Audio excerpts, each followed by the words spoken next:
America went on offense against the Chinese Communist Party in August of 2022, when legislation I worked on for years to out-innovate and out-compete China was signed into law.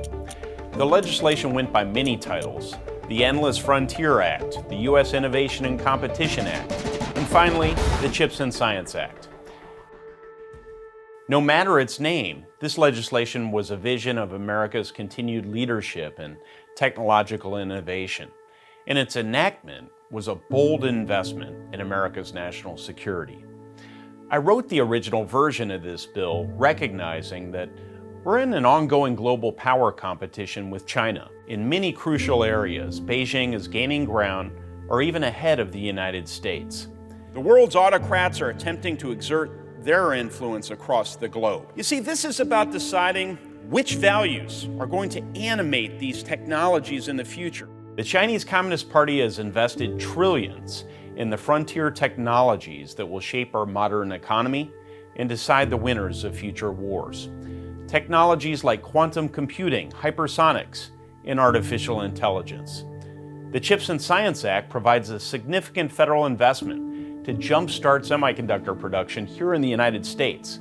These tiny chips bring life to our cell phones, cars, appliances, almost anything with a motor or a plug, including many of our military platforms, weapons, and systems.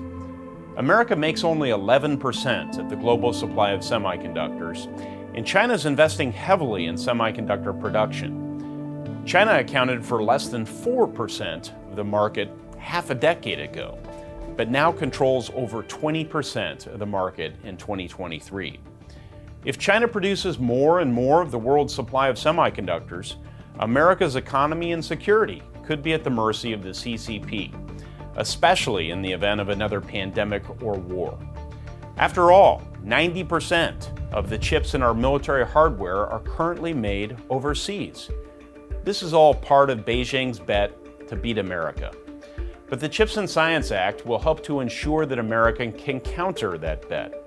A thriving domestic chip industry will prevent future supply chain stoppages and safeguard our military readiness. To learn more about the CHIPS and Science Act, visit young.senate.gov/chips.